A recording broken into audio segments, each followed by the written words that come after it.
I forget how not to be awkward on camera, but here we go. This is an artist update for late February. So I got my results back for this grant I submitted with the Canadian Art Council, and it takes about 6 months for you to get the results back on this grant. And it's called Before the Word, and it's about the moments in life that we don't have words for. And I did write a poem for it that I submitted, and it's kind of like, sitting on the ground of your apartment and like the light is coming through the blinds with your cat, and you're kind of like just on the floor cuddling, and just moments where you see someone down the street and you have never met them, but you just feel like you've known them from a past life. These kind of weird coincidences and moments. Well, newsflash, they hated it. It scored out of 100. I got 65. Whoever the judges were, they did not like it. I did do one prior to that was for a nostalgia collection, and I got 78 on it, but I still didn't get confirmed with like the money. I didn't get the grant. So for me to go even lower, I'm like, oh, okay, I definitely got to work on maybe my writing and my ideas. So I got that and I was kind of bummed, but then I thought, just come up with another idea. So I already started writing another grant, and I'm going to take my time on this one because someone with ADHD, I'm very like, I get super excited about ideas, and then I can just like kind of get obsessed with them, and I will like write this thing in like 2 days, and then I'm like, I don't want to even look at it anymore. I'm going to submit it, but I'm going to tell myself to take my time on it and really come up with an idea that really speaks to me. So I did come up with a great idea that I really like, and it's called Almost. And it's the idea that we're like almost there, almost arriving, almost finished. The uncomfortableness with the in between, which someone with ADHD and anxiety, like the idea of not knowing the exact answer or seeing the finished result is really stressful. So I'm trying to work through that. But I'm really excited about this idea. This would be like a 2-year project with an exhibition. So I will be working on that and submitting it to galleries to show it. And then I'll use that if I get in through the gallery to submit through my grant to have more weight. So it's funny how I got rejected for something, but I ended up using that to like break my glass ceiling, if that makes sense.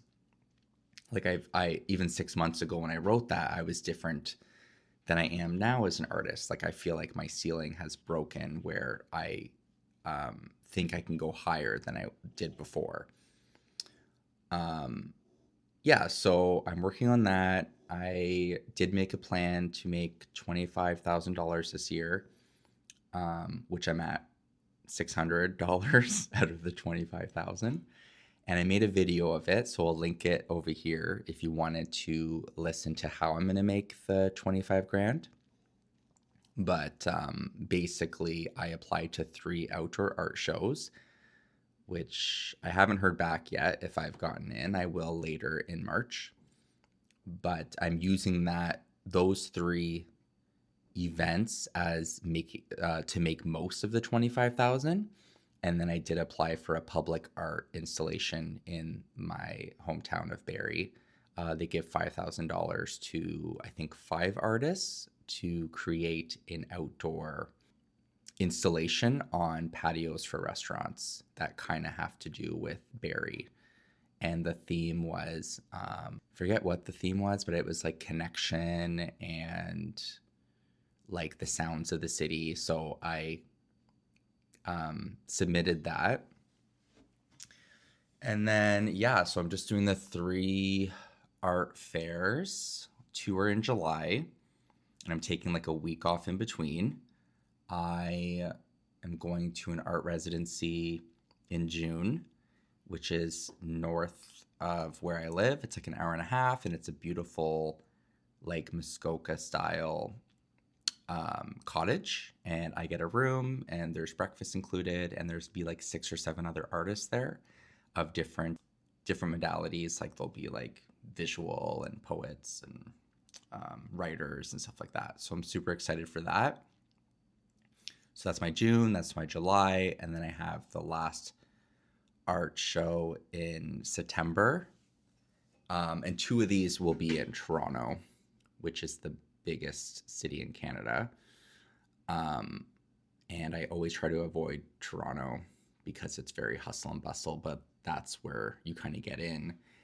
And these shows will have more gallery owners and collectors walking through. So I think it's a good way to kind of level up with my art practice. And then for my art practice, I think I'm done with the Expressionist paintings, my nostalgia series. And I'm going to focus on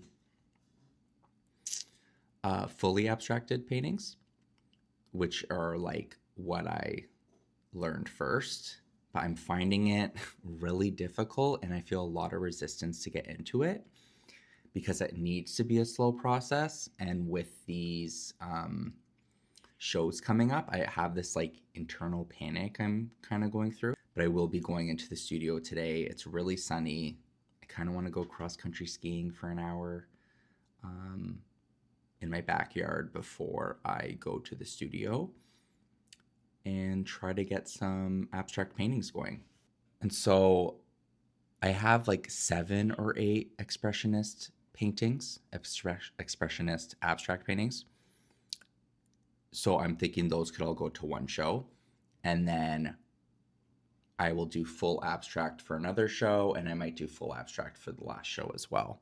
So I have like 1 set of paintings done for a show, and then I still have to paint probably 20 paintings of abstract.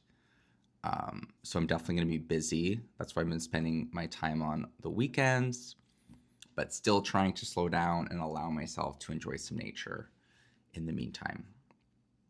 So yeah, thanks for listening to my rant. That's kind of what I'm trying to work on as an artist who isn't full-time yet.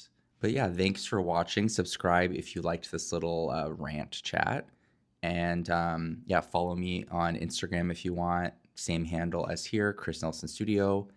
And I love to connect with other artists, so leave a comment below, and I'd love to follow you on all the other platforms. I'm definitely an artist who I like supporting other artists, so definitely leave your information below, and I'd love to follow you. All right, have a great day.